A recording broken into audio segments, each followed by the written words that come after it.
Good morning, good afternoon, good evening. Welcome back to MSCM 2200, Public Speaking, Intro to Public Speaking, formerly known as MSCM 1250, Elements of Speech Online. I am your professor, Dr. Russell Robinson. It is a pleasure to be with you again today. Welcome to the final week. Congratulations, you've made it. And believe it or not, like I said before, this semester was going to fly by. Can you believe it's already been pretty much 4 weeks now? So let's have a quick recap. At this point, you should have already finished your demonstration speech, and you should be in the revise, resubmit phase as we speak currently. Now today is today is June 20th, and you have pretty much until tomorrow, which is Wednesday, the 21st, by 5 p.m. to have your revisions into me. Now, if your revisions are not into me, vis-a-vis Blackboard and the second attempt has been made, then we're going to let that final grade stand as it is. So again, if you did receive a note to revise and resubmit your work, please by all means take advantage of that opportunity, because that will do nothing but help your grade go up. Now, a couple of housekeeping matters I want to attend to. The first thing I want to attend to is that I've had an exciting time with you over the course of this semester. It has been a blast. We've had some minor glitches we've had to overcome, but for the most part, I think we've done pretty good with that. The one thing that I would also suggest, and wish I could have done different, is we could have had another week together, but unfortunately, we are only doing a 4-week session this summer session. So it's been a little bit condensed, and for that, I want to offer my apologies if it has seemed rushed and hurried. My goal is to make sure that we get out of here with 3 good performances over the course of the semester, and I think we've accomplished that.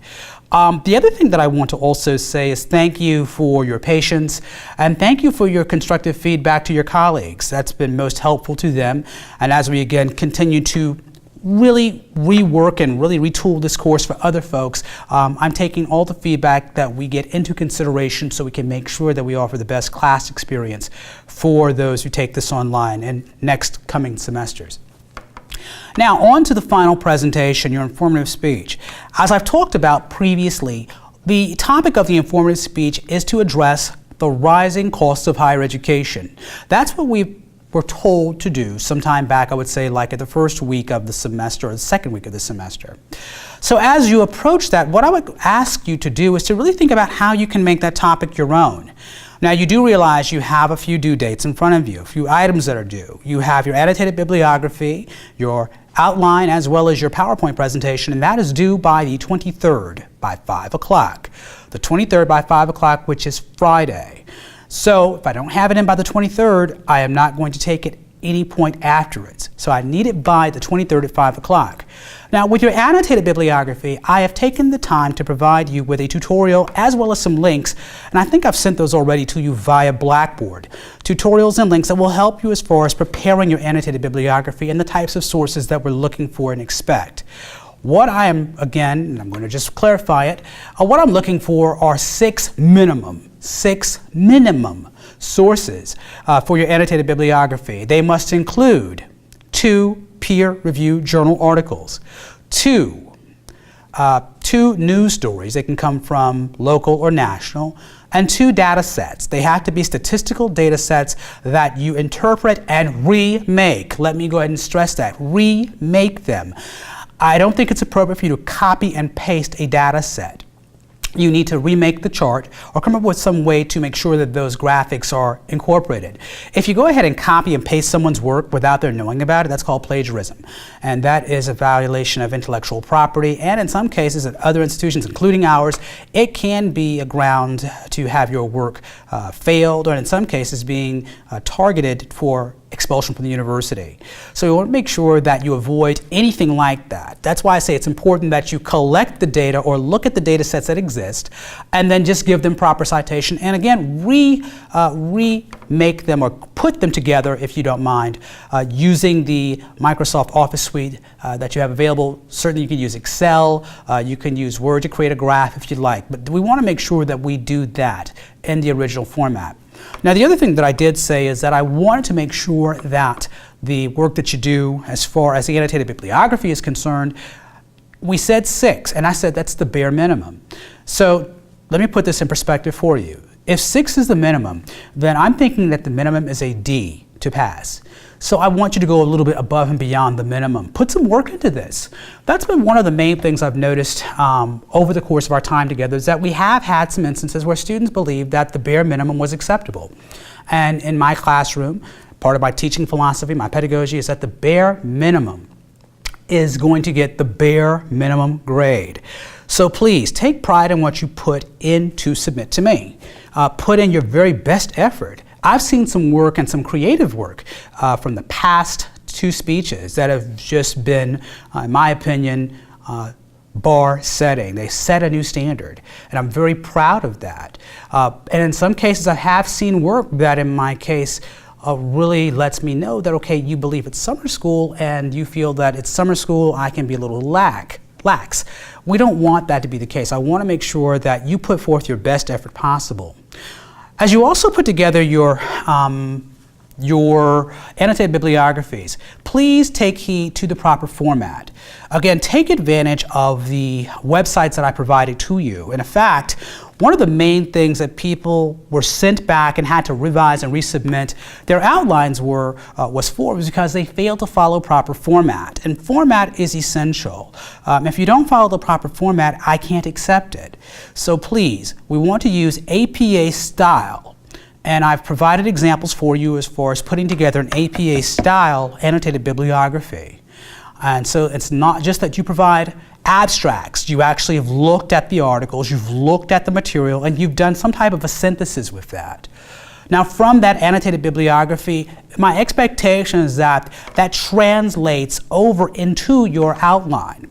So if I see a source in the annotated bibliography, my expectation is to see that same source within the body of your outline.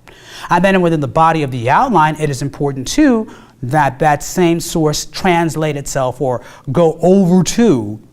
transfer itself over to the actual PowerPoint presentation. That's important because, again, it lets me know that there's continuity. Okay, so if you have a source in the annotated bibliography, that source should be transferred to the outline, and then that source from the outline should be in your PowerPoint presentation. Photographs in the PowerPoint presentation. Because of what you're photographing, because of the subject matter, again, it's important that you think about the photography that you use. If you do use stock photographs, which I really don't want to see, but if you have to do that, keep it at a minimum. And also provide citation where you got the photos from. That's important to me. Again, going back to intellectual property.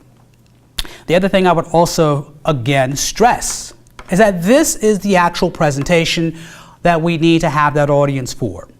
Some of you asked in the early phases of the course, do we need an audience for our speech of introduction? You did not there, but in the informative and final speech, we have to have an audience. That audience provides the real feel for what it's like to actually present in front of a group of people. And I say a minimum of 6 people, a minimum of 6. To accomplish this, some people have actually decided to have viewing parties where they would get with their classmates, if possible, and they would actually sit and critique their work. Again, you need to have the audience minimum of 6. If you do not have 6 people in the audience, that's going to be a problem, and it could get your speech disqualified. Okay, I think I've covered all the basics there. The other thing I would like to also submit and make available to you is that maybe we should have a hangout on Thursday. A hangout Thursday at 7 o'clock so that we can actually chop up a few things that may be outstanding, discuss them. We can also talk about formatting, other issues, and possibly even take a look at some of the best products that we've seen in the past. I have had some people ask me, could I provide an example of what an A piece of work looks like? And my answer for that is no. And the reason I say that's not to be mean-spirited, but it's more so to say I want you to go out on that journey and find that yourself, because to me that is the example, that is the effort of true learning. When you take that leap of faith, you go out there and you try and submit it, and then if it's not right, we work together to get it right. So I really want you to make the best effort with this. This is your final project of the semester, and if you come to hang out this Thursday, you might find a little Easter basket, or Easter egg as they would say in the Marvel Cinematic Universe. Might have a little special surprise for if you come to hang out. So I hope to see you on Hangout Thursday at 7 o'clock. It has been a pleasure being your instructor over the course of this semester. feel free to take advantage of the SRIs they would like for you to submit. They would like to make sure that the course is doing what it needs to do. And I actually like to hear student feedback too, so I can work to better improve my strengths and weaknesses that I may have in the course. So again, I've had a pleasure working with you all. It's been a pleasure meeting with you all on FaceTime, or not FaceTime, on the Google Hangouts and other things. And we hope to see you in the semester sometime across the campus. Until then, be well. Bye-bye.